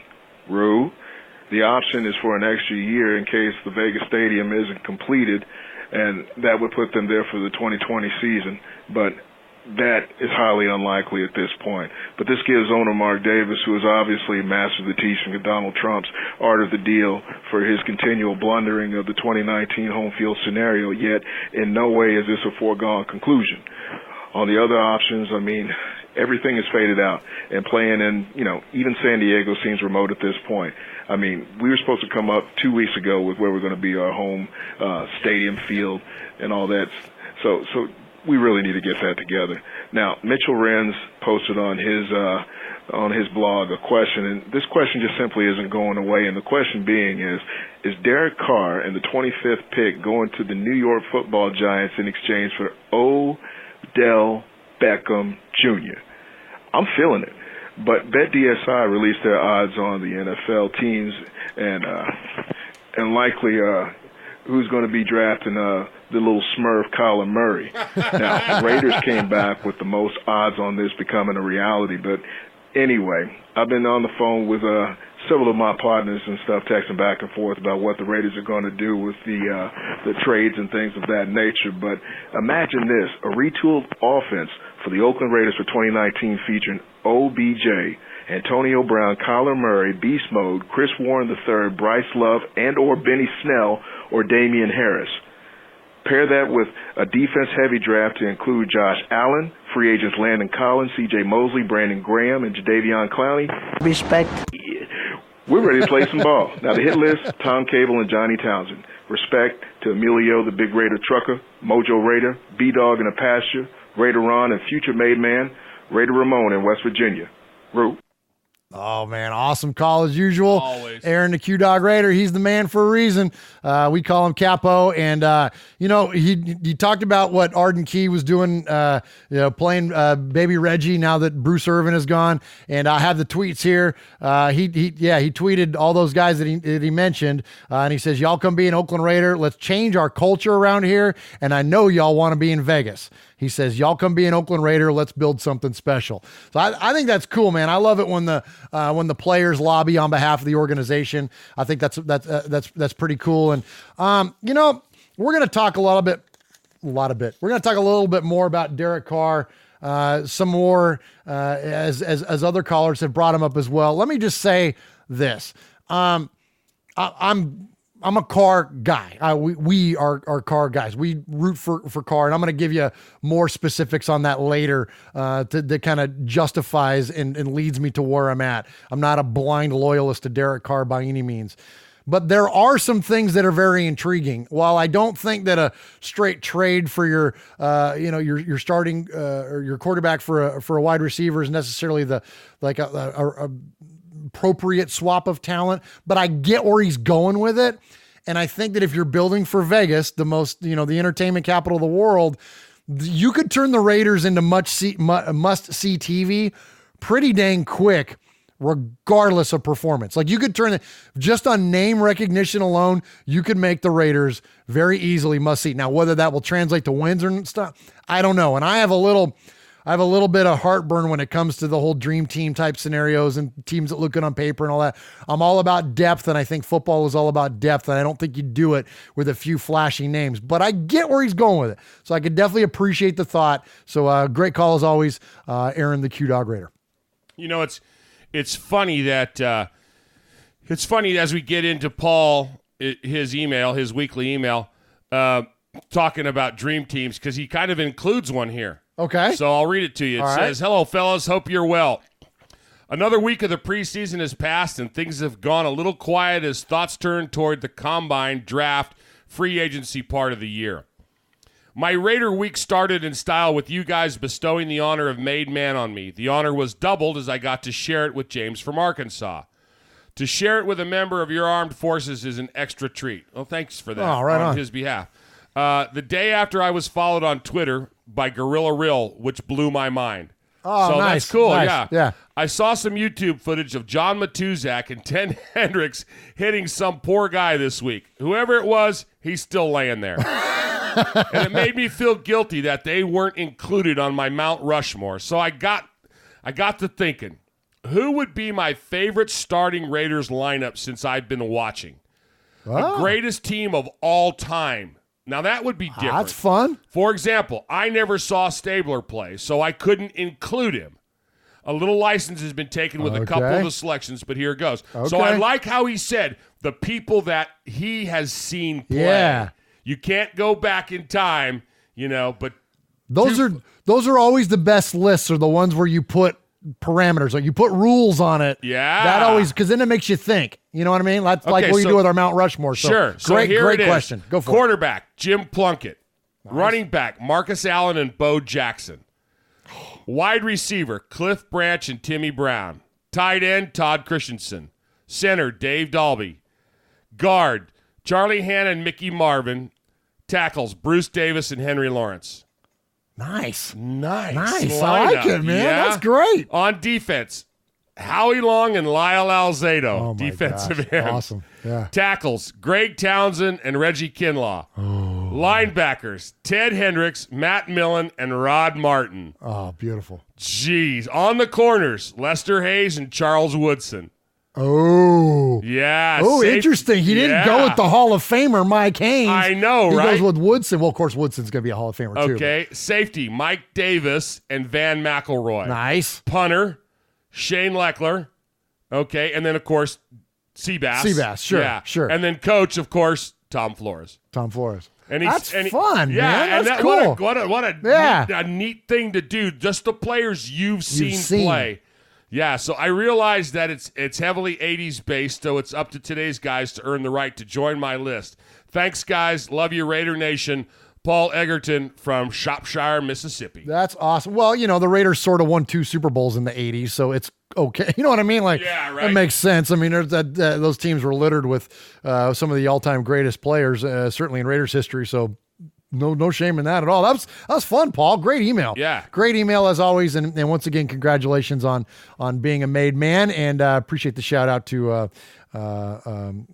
James in Arkansas. All right, Uncle Mosh, new caller to the show. We're going to go out to, I don't know where in Pennsylvania. Pennsylvania is one of them states. It's either East Coast or Midwest, right? Right. Depends on where you're at. So I don't know where if this guy's. And they fight about it just like we fight about Middle Tennessee, West Tennessee. Oh, East Tennessee. okay. So I don't know if this guy's a brethren of the New Jersey guys, or if he's a more a Canton guy or whatever. You know what I always like? You can always tell, other than Raider fans, who hates the Steelers more. Philly fans. Oh, yeah. Oh, absolutely. Yeah. And then enemy of my enemy is my friend, right? Absolutely. Okay, let's hear from our buddy Jack in PA. Hey, Uncle Mosh and Murph. This is Jack from PA. Hey, I've been a long-time listener, huge fan, but this is my first time calling in.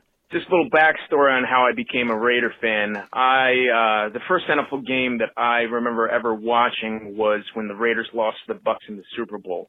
I was just sitting on my dad's bed, just flipping through the channels, and happened to turn on that Raiders game. Sat there and was glued to the whole game, and ever since it's been history.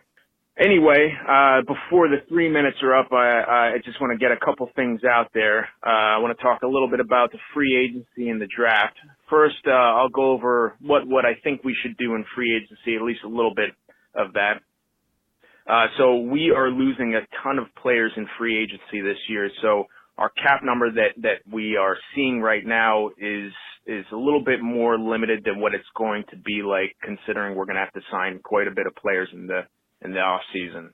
So as free agency goes, I think maybe we should pick up a middle linebacker, just because the draft doesn't seem to have too much talent this year.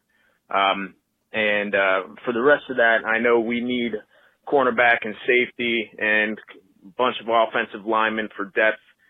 So we're going to be signing a lot of players, maybe not tons of all-star cast players, but we're going to be picking up at least some good players in the free agency.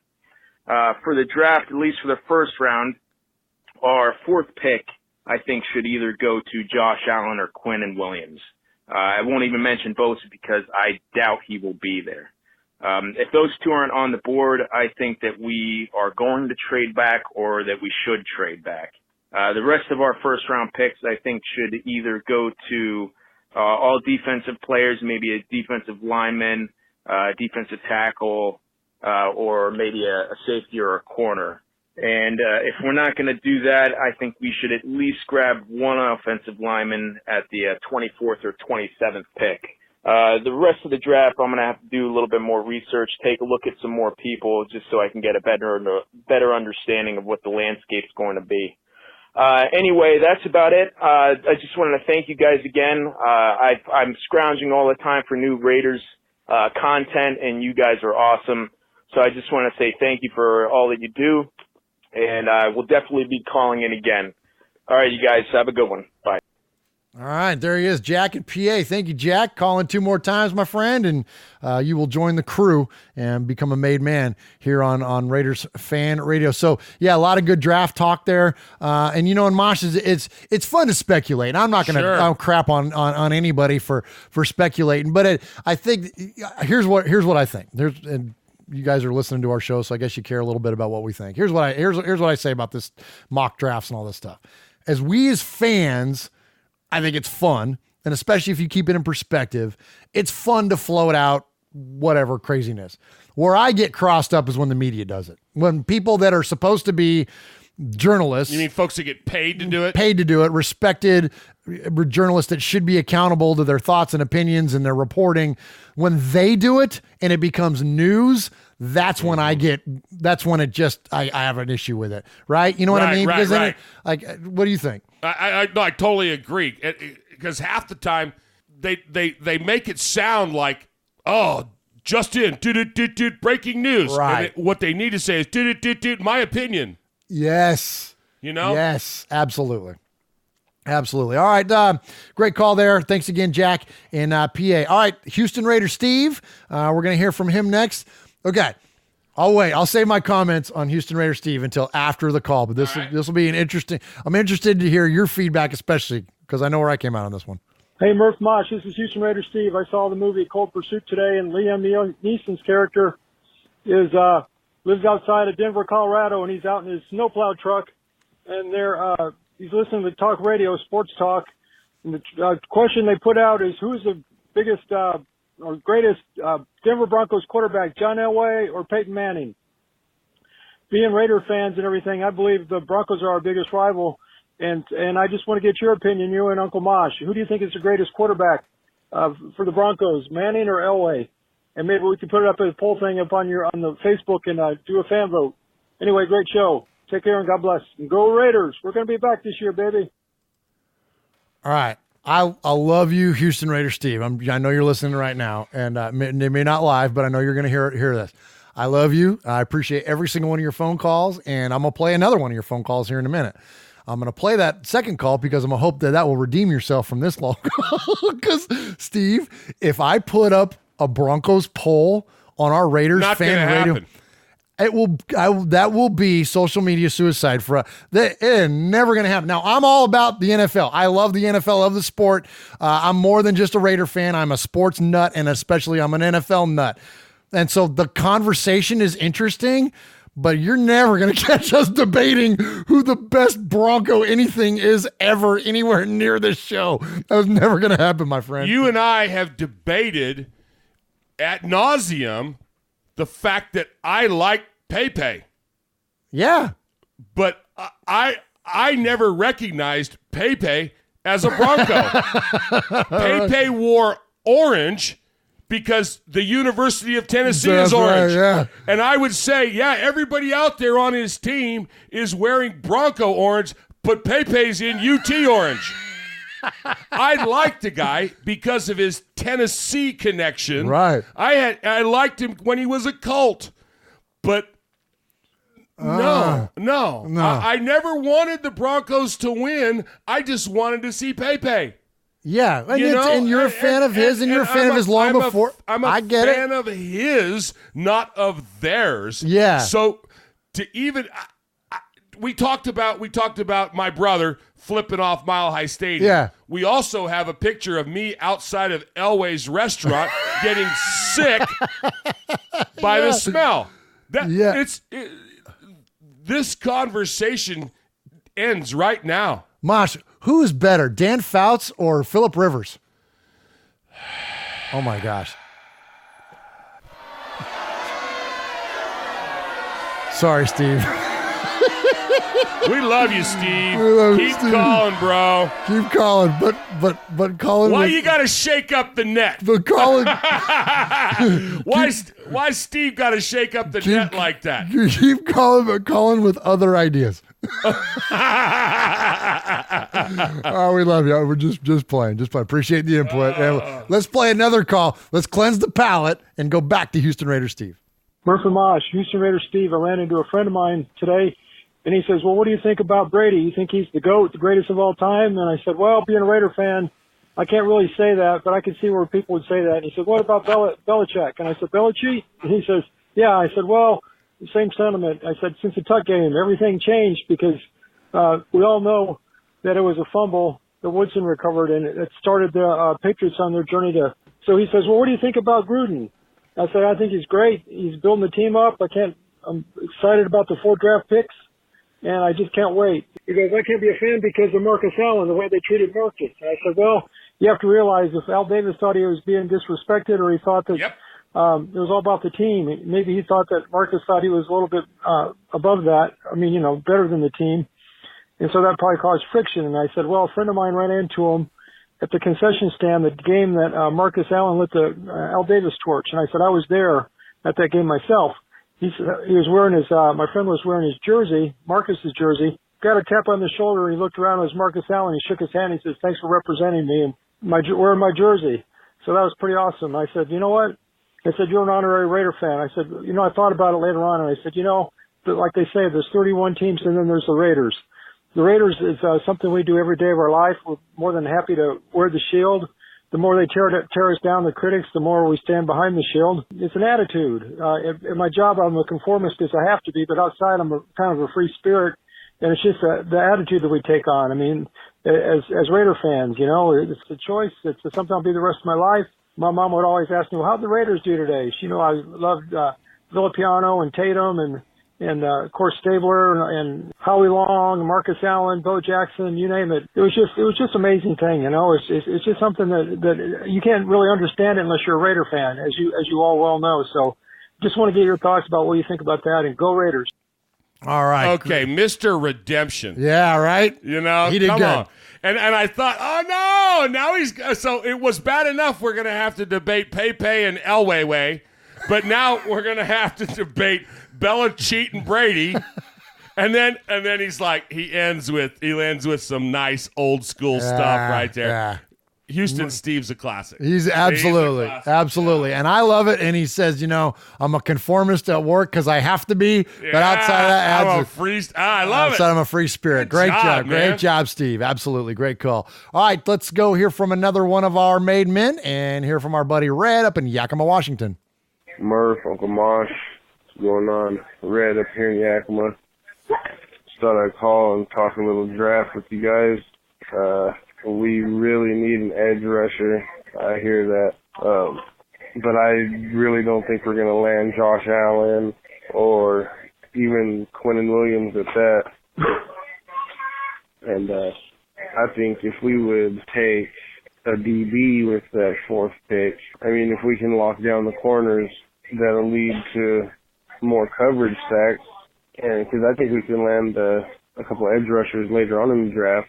There's Jalen Ferguson, Carl Granderson out of Wyoming. We could probably land in the 2nd round. We can even get into the 3rd and 4th round and land Chase Winovich out of Michigan, or even Austin Bryant out of Clemson, or Ben Banagoo out of TCU. And later on in the rounds, I'd like to see us go after a couple wide receivers. There's David Sills out of West Virginia, be a later round pick. Lil Jordan Humphrey out of Texas. I've seen Hakeem Butler out of Iowa State linked to us. There's Jalen Smith out of Louisville. Would be a big possession receiver. And yeah, man, let me know what you guys got to say about that. Hope if we're gonna take the 4th pick on the edge rusher, I hope it's Clellan Farrell or Ed Oliver. Talk to you guys later. Go Raiders. All right, great job, Red. Appreciate the phone call. So, yeah, to answer your question, you threw down a lot of names there, man. And you did. And there's a lot of guys, that, frankly, that I'm unfamiliar with. Some of the, like the guy from the Louisville wide receiver, some players that I'm not familiar with. But there's a few in there you're going to hear from us. So you ask about what my opinion is on it. You're going to hear more of that as we continue to highlight kind of some of the more high profile players and what the Raiders are going to do in that 4th spot. Because I think that's the one we can really hone in on, if they don't trade back. I mean, again, everything is contingent on free agency and movement. And as they call him now, Vegas Mike. I mean, you never know what that guy's going to do with the pick there. So we'll see, but a lot of moving parts, but appreciate the phone call. Appreciate dropping all the names. And I will definitely follow up on many of those. All right, Uncle Mosh, we have a lot of favorites around here, and man, one of the guys that's climbing the charts in my book is becoming one of the great callers of our show, and we're going to hear from our buddy Raider Beto. And Mosh, you know the city. Yeah, where's he from? Raider Beto, you know the city. I'm so happy that I've been awarded the Sizzler. I only needed some huevos to do it. So Joe Skinny has been traded to the Burros. And I'm happy. Another inconsistent quarterback in Denver. Now, on a serious note, I'm so sick and tired of everyone wanting to trade Derek Carr. Pardon my language. I'm sick of this shit. Because, look, trading Derek Carr, we could have another Jamarcus in our hands. Or we could have a Pat Mahomes. But either way, or we could also have a whole decade of trying to find a quarterback going through backup quarterbacks. So I'm sick of this. Stop wanting to trade Derek Carr. Trade anyone else but Derek Carr. Anyway, there are signs that lead that Raiders are going to play in Oakland for the 2019 season, which that should have been the case, but I also kind of don't want them to play in 2019 season because I went to the last game in 2018, or so-called last game, and I kind of want to be like, oh yeah, I went to the last game, so I don't have to, go to the last game in 2019. But either way, so that's good that Raiders might play in Oakland again in 2019, and hopefully. And another thing, I don't really think the Raiders have a tough schedule. I don't know, I may be biased because, Raiders all day, but I don't really think they have a tough schedule because the NFC North is pretty inconsistent. The only consistent team is probably the Bears, and yeah, Aaron Rodgers is Aaron Rodgers, but look what he did this season. AFC South, the only real, AFC South maybe, the AFC South is pretty inconsistent as well. Then you got the Jets, which is the Jets, so, and I forgot the other teams, but yeah, I don't think the Raiders have a really tough season next year. It all depends who we get, you know what I'm saying? But, go Raiders and, go Dodgers. Man, always throwing in their Dodgers shots there. I respect a well-timed shot, though, in terms of sports rivalries. Beto, Beto's on it, man. Yeah. I love it. He got huevos and burros in there, man. I love it when he throws some Spanish at us, man. I just love it, cool. Man. But he kind of dropped the ball a little bit. He yoked the first two out of the park. Yes. But that third trip to the plate, like a Dodger, goes down swinging. I'm telling you, even Babe Ruth had more strikeouts than anybody. That's exactly right. And he whiffed on one of them. Hit us with it. He whiffed on one of them. So in terms of strength of schedule, those of you that are on the YouTube feed, you can see that I kind of threw it up there.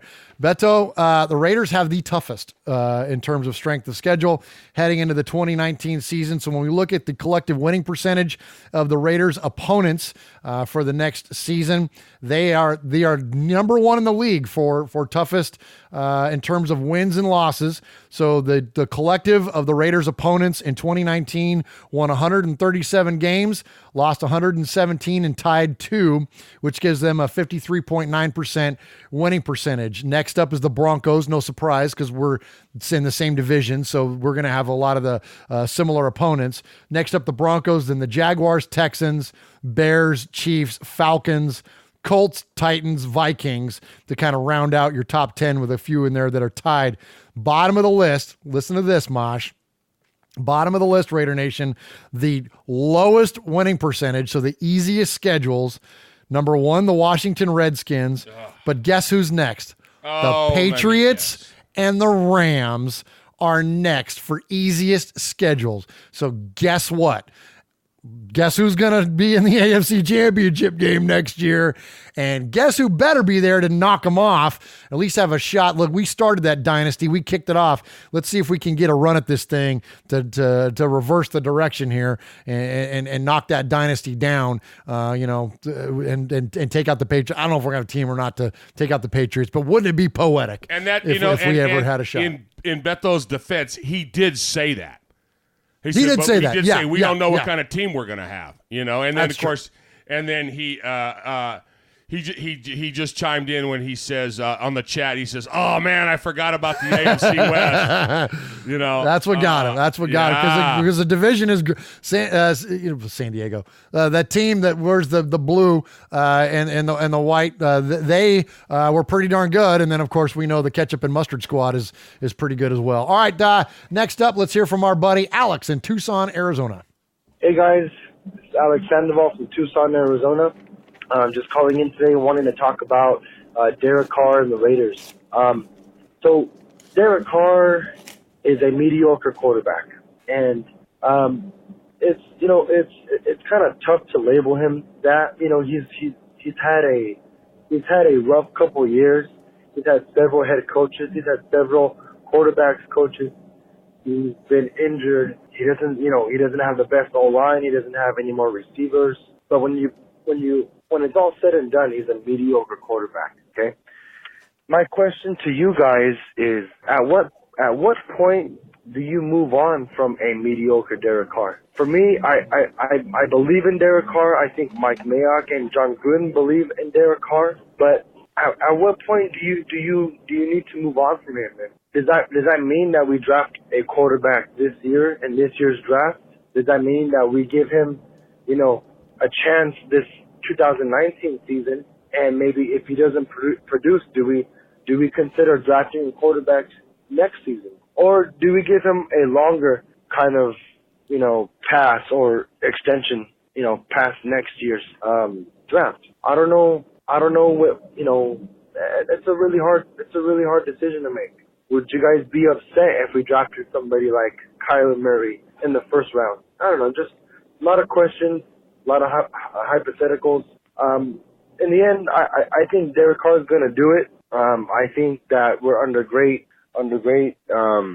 coaching with John Gruden. I think Mike Mayock is going to be great help. I hope that they can evaluate Derek Carr correctly and that we can get to winning again. All right, thanks guys. Have a good one. Bye. He brings up a good point. Okay. When do you pull the plug? But my thing is, he's only had one season under the new regime. Yeah. And it's the conversation about pulling the plug, it's way too early right now. It's way too early. Absolutely. Right now. And Mosh, there's a calling him mediocre. I think he's been victim of mediocre teams, mediocre coaching, mediocre environments, whatever you want to pin on. And now look, I'm not absolving him for any responsibility, especially early in the year. We've been hard on him on this show. He threw some funky ass passes in the first part of the year this last year. There were some very questionable things that that guy did with the football. But also, and look, there are very few players in the NFL, quarterbacks, I'm speaking of specifically, very few quarterbacks have and had the ability to elevate everybody around them to extremely high levels. Okay, so when you look at the guy in New England that everybody hates, that love him or hate him, he makes everybody around him better. He throws people open. There's a reason that he's had a revolving door at wide receiver and he still can win Super Bowls, okay? He makes those around him better. I think Drew Brees is one of those kind of guys, makes people around him better. I think Marino was one of those guys, makes everybody around him better. There are handfuls of guys, but you're talking about the elite of the elite, the best of the best. The most part of the NFL are guys like Derek Carr, Matthew Stafford, Joe Flacco, right? Even Roethlisberger. Like that's the majority of the players. So what do those players need? They need a system. They need a defense. They need weapons. They need other things around them They're not going to just go out there and single-handedly be the elite of the elite and win you a championship. You got to have pieces around him. So here's what I say about Derek Carr. Once those things are around him, once we have a consistent pass rush and a defense that can get off the field with any kind of regularity, and he has a couple more than just a target, more than just Michael Crabtree to just throw it up to. Once he has 2 or 3 people to throw to, maybe a decent running game, an offensive line that can protect him. Once we get to that point and we still see failure, yeah, bye. See you later. Then I'm willing to move on from him, and you're never going to hear us apologize for him again. But you've got to take those things into consideration because, look, while he may be a good quarterback, he's not Tom Brady. Look, and I would love it if he was, but he's not. He's not even freaking, like I said, Dan Marino or whoever else you want to put out there. He's not that kind of a guy. He's that kind of a guy as far as a leadership goes. He's an amazing leader. But as far as arm talent and all that rest of the stuff, he's just not the elite of the elite. But listen, here's one other thing I got, and I'm going to break some news for you here too, Raider Nation. Neither was Stabler. Neither was Jim Plunkett. Neither was freaking Rich Gannon. And all three of them was thought to be a bust. Yeah. And when you go back and watch Plunkett film, he wasn't dropping dimes 40 yards downfield like Kurt Warner was and coming out with pinpoint precision and super high velocity or whatever. You know what he looked like? Peyton Manning in his later years. Mm-hmm. Wobbly, wounded ducks that just kind of find their way to people. That's what Plunkett was. So you don't have to have like some freaking super rock star quarterback to win a championship. You just don't have to have it. But you got to have other stuff to go around him. All right, let's move on. Mosh, I guess we're ready. Hit the button. Sizzler. Sizzler. Sizzler. Sizzler. Hey, I didn't have to do it this time. You didn't? No, I hit the button correctly. So we're man, you're gonna be shocked on my Sizzler this week. Okay, all right. So a lot of folks, I love the chat. They chime in on who they think the Sizzler is. Oh, I love it. Okay, right on. And we kicked it off with Jack, first time caller out of PA. I loved how he started off. One of the questions we always ask, what's your family legacy? How did you become a Raiders fan? Talking about sitting on his old man's bed. That was great. He understood we need a linebacker. He did his draft research. Great call. Great call. And, of course, we had Houston Steve where he doubled up. Houston Steve went from feast to famine on us, man, with his Elway, Peyton, and then redeemed himself on that next call when he was talking about Belichick. I love that. But he said something great. He said, there's 31 teams and the Raiders.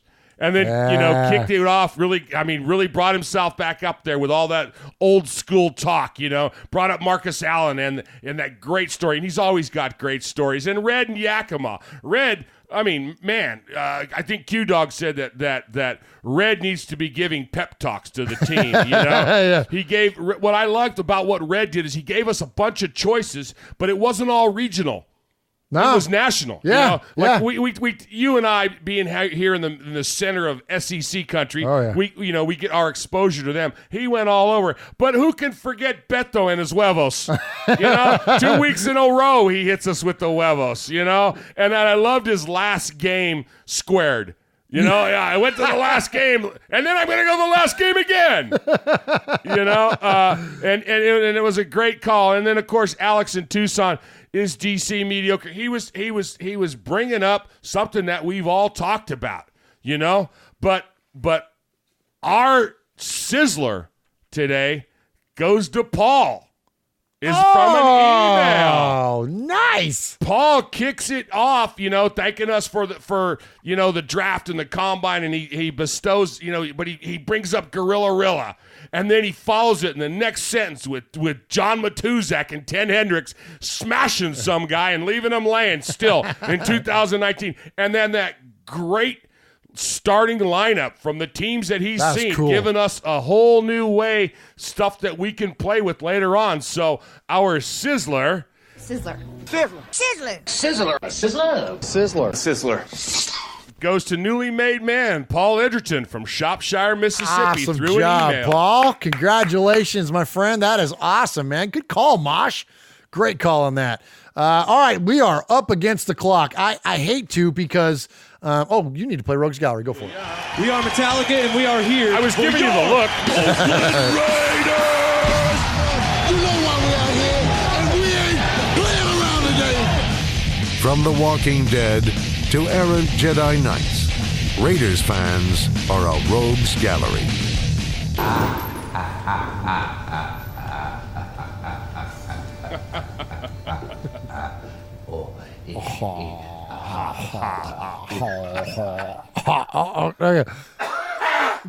Good one, Mosh. Excuse me. Hey, so do you remember the conversation we had before we started the show tonight? Oh, yeah, we're going to go 45 minutes. We're going to... Yeah, 45. What are we at? 4 hours? Well, I said, Mosh, we're going to be out of here in like an hour probably. I said, 90 minutes tops. We barely got anything. It's now, we're at almost at the 2 hour mark, and I have two more things to play, but we're going to have to hold them, guys. I got a great couple of pop cultures. I didn't have to do any heavy lifting this week. Raider Nation, you guys hooked us up, and we got great calls from Raider Rue and also Jeff and SoCal, and they had Raiders and pop culture submissions, but I'm going to have to save them to next week, guys, because we're just out of time tonight, but I'm going to play them next week. I will put them, in fact, we may even do it at the top of the show just to make sure that we get them in, because I do appreciate those guys, and especially Jeff, because it was his first call, so I definitely want to honor Jeff and thank him for calling into the show. So we'll save that for next week. So Mosh, if you want to hit our outro stuff there. So just want to remind everybody, if you're coming to the draft, definitely hit us up. We are much appreciative if you would make Raiders Fan Radio part of your draft plans. Come have lunch with us. We're probably going to do this thing around noon. I said all that earlier and I never gave a time. We're going to look at right at noon to go live, and we'll do an episode of Raiders Fan Radio, and you all are going to be part of it. We're going to have extra mics set up, and so folks can come in and sit down with us so we can talk to our made men and kind of rotate folks through, and probably won't have any agenda other than to just maybe talk about what happened in the draft the 2 prior days, and then just talk to our made men, man, and just kind of have an episode celebrating the fans that are there, and Raider Nation that is there to do it big for the draft, man. It's going to be awesome, so please join us. Thank you for those of you that have joined us in the chat. Are we back next week? Are we? I think we talked about February. We'll let you know. We'll let you know if we're going to be back next week. For those of you that have joined us live tonight in the chat at youtube.com/Murph's Fan Cave, Running Bear, Zeke, I Like It Spooky, Raider Trav, Aaron the Q-Dog Raider, Joseph Morales, Primo, Bobby Wasabi.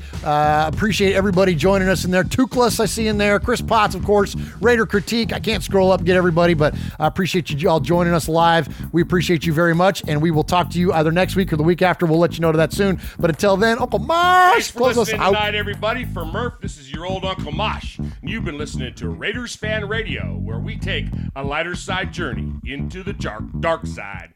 Don't forget, what happens in Vegas started in Oakland. Push the damn button!